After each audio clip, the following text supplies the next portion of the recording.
나이가 들수록 조용해지는 것들이 있습니다.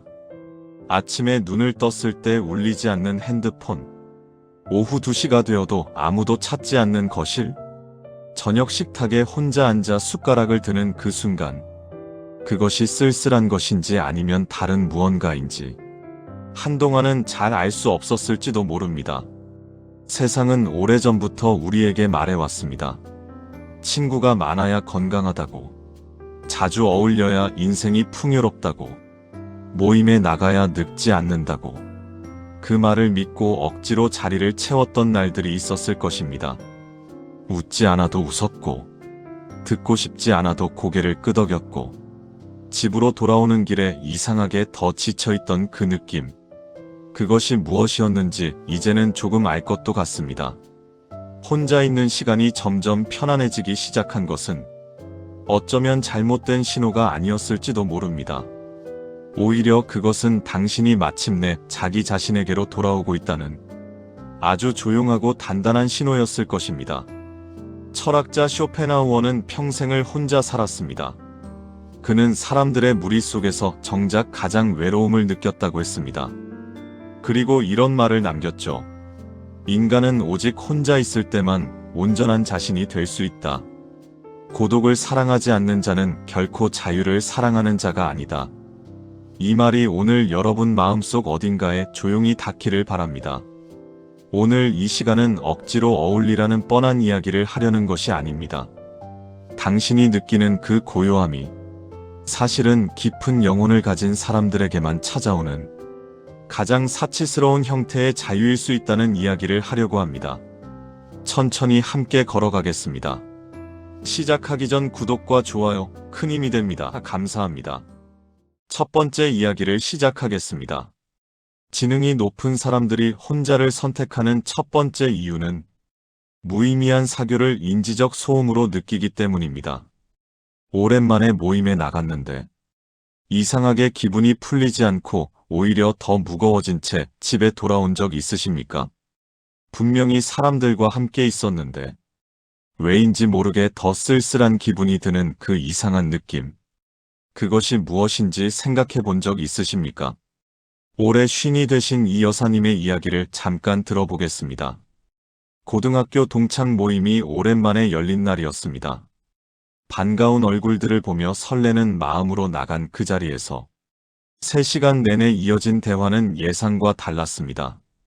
우리 며느리가 이번에 명품백을 사줬다는 이야기, 우리 사위가 대기업 부장으로 승진했다는 이야기, 자리에 없는 누군가의 흉을 보는 이야기. 이 여사님은 억지로 웃으며 고개를 끄덕였습니다. 집에 돌아와 소파에 앉았을 때 몸이 파김치처럼 늘어졌습니다. 뭔가 대단한 일을 한 것도 아닌데 왜 이렇게 피곤한 걸까요? 그날 이후 이 여사님은 스스로를 이상하게 느끼기 시작했습니다. 남들처럼 깔깔거리며 어울리지 못하는 내가 뭔가 잘못된 게 아닐까? 나이가 들면서 성격이 이상해진 게 아닐까? 하지만 이 여사님이 이상한 것이 아닙니다. 심리학에는 사바나 행복 이론이라는 개념이 있습니다. 영국의 한 연구에서 흥미로운 결과가 나왔습니다. 평범한 사람들은 타인과 자주 만날수록 행복도가 높아졌습니다. 그런데 지능이 높은 사람들은 반대였습니다. 사람들과 자주 어울릴수록 오히려 삶의 만족도가 급격히 낮아진 것입니다. 왜 그럴까요? 지능이 높은 뇌는 장기적인 목표와 깊은 사색에 집중하도록 진화해 왔습니다. 그런 뇌에게 남들의 자랑이나 가십 같은 대화는 휴식이 아니라 에너지를 갉아먹는 소음으로 느껴집니다. 컴퓨터에 비유하자면 이렇습니다. 고성능 컴퓨터가 있습니다. 그 컴퓨터를 써서 복잡한 연산을 처리해야 하는데 누군가 계속해서 유튜브 영상을 틀어놓고 있다면 컴퓨터는 제 성능을 발휘하지 못하고 느려지기 시작합니다. 그것과 비슷한 일이 지능 높은 사람의 뇌 안에서 일어나고 있는 것입니다. 수준 낮은 대화에 거부 반응을 느끼는 것은 당신의 성격적 결함이 아닙니다. 오히려 그것은 당신의 뇌가 그 환경보다 더 높은 곳에 맞춰져 있다는 아주 자연스러운 결과일 뿐입니다. 쇼펜하우어는 이 현상을 아주 차갑고 명확하게 설명했습니다. 사교는 사람들의 정신적 빈곤과 공허함에서 비롯된다. 내면이 풍부한 사람은 고독 속에서 자신의 사유와 상상력만으로도 충분한 즐거움을 얻는다. 모임을 피하고 혼자 있는 시간을 그리워하는 당신이 남들과 어울리지 못하는 사람이어서가 아닙니다. 텅 빈 수다로 시간을 채워야만 하는 자리에 당신의 정신이 더 이상 맞지 않게 된 것입니다. 당신은 그 자리보다 한 단계 더 나아간 것입니다. 어쩌면 그 피로감은 퇴보의 신호가 아니라 성장의 신호였을지도 모릅니다. 모임에서 돌아오는 발걸음이 무거웠던 그날들을 조금 다른 눈으로 바라봐 주시기 바랍니다. 두 번째 이야기입니다. 지능이 높은 사람들이 혼자를 선택하는 두 번째 이유는 억지 웃음을 파는 것을 최악의 에너지 낭비로 느끼기 때문입니다. 마음속으로는 불쾌했지만 분위기를 망치지 않으려고 억지로 웃어넘긴 적 있으십니까? 속으로는 화가 치밀었지만 사람 좋은 표정을 지으며 고개를 끄덕인 그 순간 집에 돌아와서 그날 밤 이상하게 잠이 오지 않았던 경험. 그것이 무엇 때문이었는지 이제 이야기해 보려 합니다. 정 선생님은 올해 65이십니다.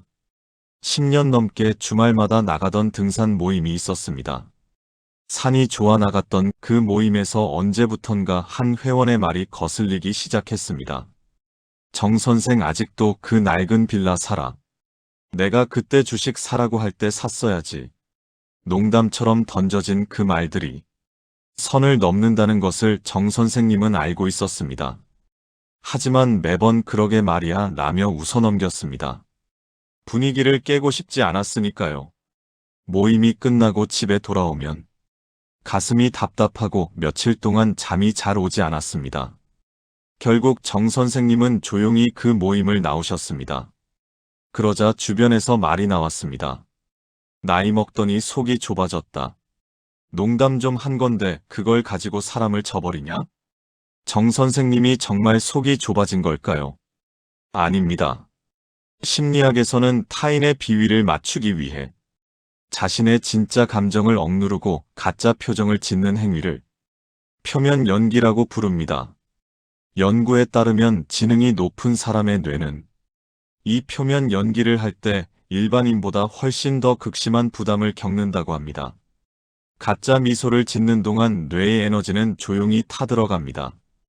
이것이 누적되면 수면을 방해하고 아무것도 하지 않았는데 지치는 느낌을 만들어냅니다. 그 관계에서 나온 것은 당신이 옹졸해서가 아닙니다. 당신의 뇌가 스스로를 지키기 위해 작동시킨 가장 본능적인 방어였을 뿐입니다. 쇼펜하우어는 이 주제에 대해 평생을 고민했습니다. 그리고 이렇게 말했습니다. 사교는 필연적으로 자신을 희생할 것을 요구한다. 타인과 무리지어 어울리기 위해서는 반드시 자기 자신의 본성을 억눌러야만 하기 때문이다. 세상이 말하는 사회성 좋은 사람, 둥글둥글한 사람, 모두와 잘 어울리는 사람. 그것이 진짜 좋은 것일까요? 아니면 남의 장단에 맞춰 자기 자신을 조금씩 잃어가는 것일까요? 지능이 높은 사람은 알량한 소속감을 얻겠다고 자신의 귀한 감정 에너지를 헐값에 내어주지 않습니다. 무례한 농담에 웃어주지 않고 당당하게 미움받는 쪽을 선택하는 것. 그것이 남의 눈치를 보느라 자신을 잃어가는 사람과 스스로를 지키는 사람을 나누는 경계선입니다. 억지 웃음을 멈추어도 괜찮습니다. 그 자리를 나와도 괜찮습니다. 당신의 감정 에너지는 그보다 훨씬 더 귀한 곳에 쓰여야 합니다. 세 번째 이야기입니다. 지능이 높은 사람들이 혼자를 선택하는 세 번째 이유는 영향 없는 관계를 유지하느니 차라리 고요한 빈자리를 택하기 때문입니다. 카카오톡에 수백 명의 연락처가 있지만 정작 힘든 날 전화할 사람이 없다고 느껴본 적 있으십니까? 연락처는 가득한데 마음은 텅 빈 그 기묘한 느낌. 그것을 경험해 보신 분들이 아마 많을 것입니다. 최 여사님에게는 30년 넘은 고향 친구가 있었습니다. 오랜 세월을 함께한 사이였지만 언제부턴가 그 친구는 힘든 일이 있을 때만 전화를 했습니다. 2시간씩 자기 이야기를 쏟아내고는 최 여사님이 말을 꺼내려 하면 적당히 대화를 마무리했습니다. 어느 날 최 여사님은 허리 디스크 수술을 앞두고 있었습니다. 무서운 마음에 그 친구에게 전화를 걸었습니다. 친구의 반응은 단 한 문장이었습니다. 아이고, 늙으면 다 아파. 그리고는 자기네 강아지 미용실 값이 올랐다는 이야기로 넘어갔습니다. 최 여사님은 조용히 전화를 끊었습니다. 그리고 그 번호를 차단했습니다. 주변에서는 말했습니다. 아무리 그래도 30년 인연을 그렇게 매몰차게 끊냐고. 최 여사님이 냉정한 사람인 걸까요? 아닙니다. 심리학에서는 남의 감정을 갉아먹으며 기생하는 사람들을 에너지 뱀파이어라고 부릅니다. 지능이 높은 사람들은 패턴을 인식하는 능력이 뛰어납니다. 이 관계가 나에게 진짜 무언가를 주고 있는가?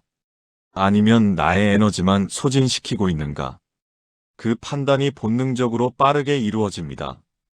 그리고 한번 그 판단이 서면 감정적인 연결을 조용히 끊어내는 결단을 내릴 수 있습니다. 당신이 누군가를 정리한 것은 차가운 사람이어서가 아닙니다. 힘이 빠진 독에 더 이상 물을 붓지 않겠다는 아주 현명한 판단이었을 뿐입니다. 쇼펜하우어는 이 주제에 대해 아주 직접적인 말을 남겼습니다. 재능이 뛰어난 사람이 평범한 사람들과 사귀려면 반드시 자신의 수준을 그들에 맞게 낮춰야 하는 고통을 감수해야만 한다. 당신이 관계를 정리하고 혼자가 된 진짜 이유. 공감 능력이 없어서가 아닙니다. 수준이 다른 사람들의 세계에 억지로 내 지적 수준을 끌어내려 맞춰주는 그 고통스러운 작업을 더 이상 하지 않기로 결심했을 뿐입니다. 연락처가 텅 비어 있다는 것은 당신이 고립된 것이 아닙니다. 당신의 영혼을 갉아먹는 가짜 인연들을 성공적으로 정리해냈다는 증거일 수 있습니다. 불량품 100개를 쥐고 있는 것보다 빈손으로 고요하게 서 있는 것이 때로는 훨씬 더 풍요로운 삶일 수 있습니다. 잠깐 숨을 고르겠습니다. 지금까지 3가지 이야기를 드렸습니다. 무의미한 사교에서 느끼는 피로, 억지 웃음이 만들어내는 에너지 소진, 영양 없는 관계를 정리해 나가는 결단. 이 3가지 모두 어쩌면 당신이 이미 경험하셨을지도 모릅니다. 그리고 그 경험을 하면서 내가 뭔가 잘못된 것은 아닐까 하고 스스로를 의심하셨을 수도 있습니다. 오늘 이 이야기가 그 의심의 작은 답이 되기를 바랍니다. 당신은 잘못된 것이 아닙니다. 단지 조금 더 깊어진 것입니다. 계속 이어가겠습니다. 4번째 이야기입니다. 지능이 높은 사람들이 혼자를 선택하는 4번째 이유는 타인의 시선이라는 감옥에서 완전히 빠져나왔기 때문입니다. 별로 즐겁지도 않은 외식 사진을 남들 보란 듯이 SNS에 올려본 적 있으십니까? 실제로는 지치고 힘든데 카카오톡 프로필에는 활기차게 살고 있는 척 올려본 적 있으십니까? 박 부장님은 올해 62살입니다. 퇴직 후 하루가 멀다 하고 카카오톡 프로필을 바꿉니다. 명절에 친척들이 모이면 자녀의 평범한 직장을 조금 부풀려서 이야기하기도 합니다. 남들이 자신을 할 일 없이 늙어가는 사람으로 볼까봐 끊임없이 잘 살고 있다는 것을 증명하려 했습니다.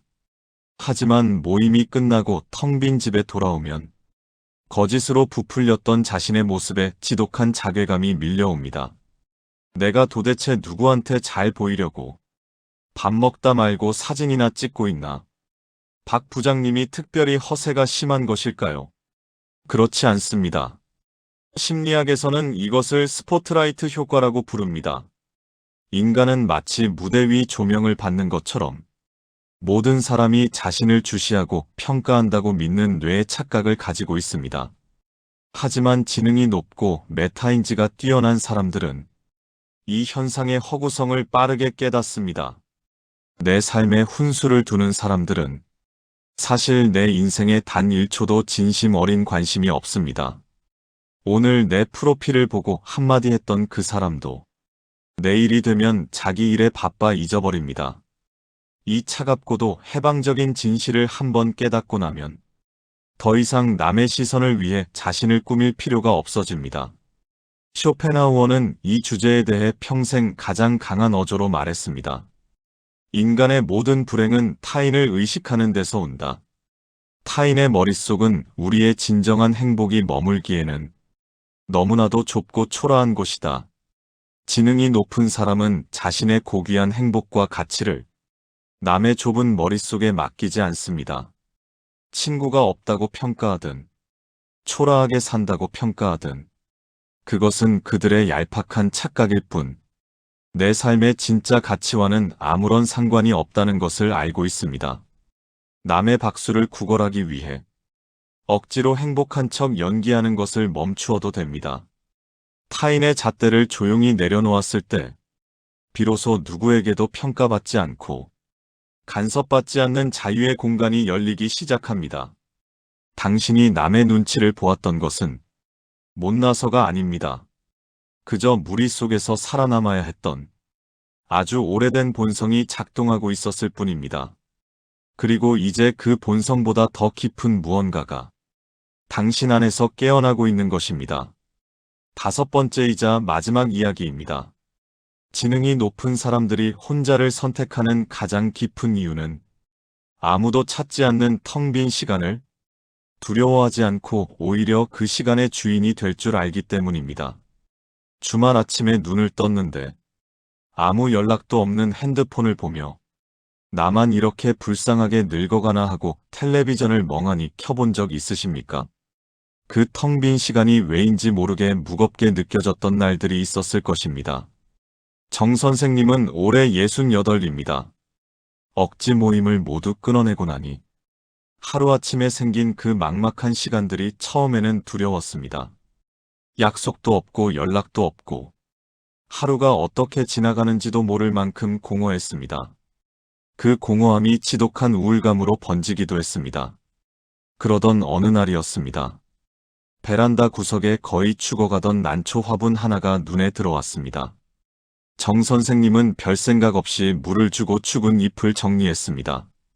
먼지가 쌓인 붓글씨 도구도 꺼냈습니다. 조용히 먹을 갈기 시작했습니다. 아무도 없는 오후 2시의 거실에서 정 선생님은 처음으로 시간이 느리게 흐르는 것을 느꼈습니다. 남의 눈치를 볼 필요가 없었습니다. 가짜 리액션을 할 필요도 없었습니다. 오직 붓과 먹과 종이와 자신만이 있었습니다. 그 고요한 2시간이 끝났을 때 정 선생님은 깨달았습니다. 시끄러운 술자리에서 보냈던 3시간보다 홀로 무언가에 집중했던 이 2시간이 훨씬 더 벅차고 충만하다는 것을. 정 선생님이 특별히 대단한 취미를 가졌기 때문일까요? 아닙니다. 인지과학에서는 이것을 플로우 현상이라고 부릅니다. 타인과 대화하며 비위를 맞출 때 우리의 뇌는 극심한 과부하를 겪습니다. 하지만 외부 자극이 차단된 고요한 시간에 뇌는 스트레스 호르몬을 낮추고 스스로를 치유하기 시작합니다. 뇌의 디폴트 모드 네트워크가 회복되는 것입니다. 지능이 높은 사람들은 이 텅 빈 시간을 통해 깊은 몰입 상태에 진입합니다. 남들의 뒷담화에서는 절대 얻을 수 없는 지적인 만족감을 스스로 만들어냅니다. 당신이 혼자 있는 시간은 외롭고 슬픈 형벌이 아닐 수 있습니다. 당신의 뇌가 최고의 상태로 작동하기 위해 반드시 들어가야만 하는 고요한 작업실일 수 있습니다. 쇼펜하우어는 고독이 우리에게 2가지 큰 선물을 준다고 했습니다. 첫 번째는 남의 눈치를 보지 않고 오롯이 나로 존재할 수 있는 자유입니다. 두 번째는 피곤한 인간관계에 내 소중한 에너지를 낭비하지 않아도 되는 평온입니다. 이 2가지를 손에 쥔 사람이야말로 인생의 진정한 승리자라고 볼 수 있습니다. 약속이 없는 주말의 텅 빈 시간은 당신이 외롭다는 증거가 아닙니다.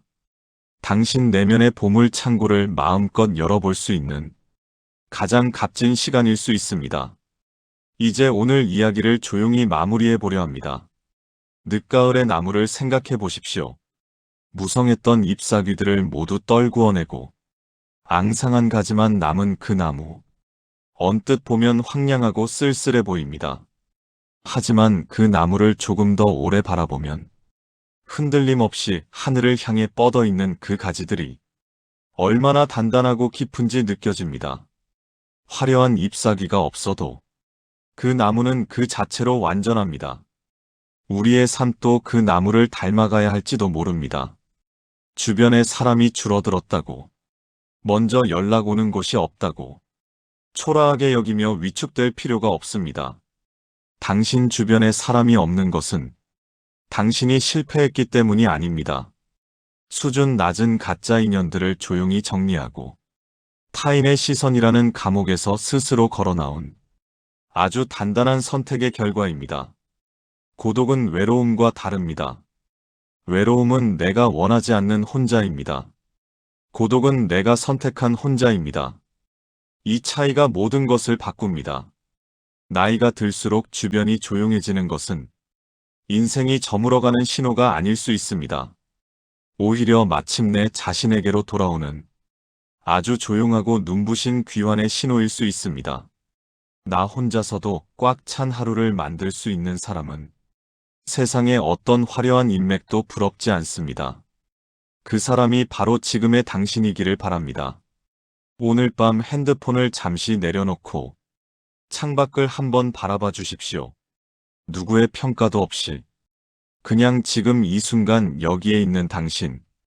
그것으로 충분합니다. 그것이 어쩌면 가장 사치스러운 형태의 자유일 수 있습니다. 오늘도 함께 해주셔서 감사합니다. 오늘을 살아낸 당신에게 채널입니다.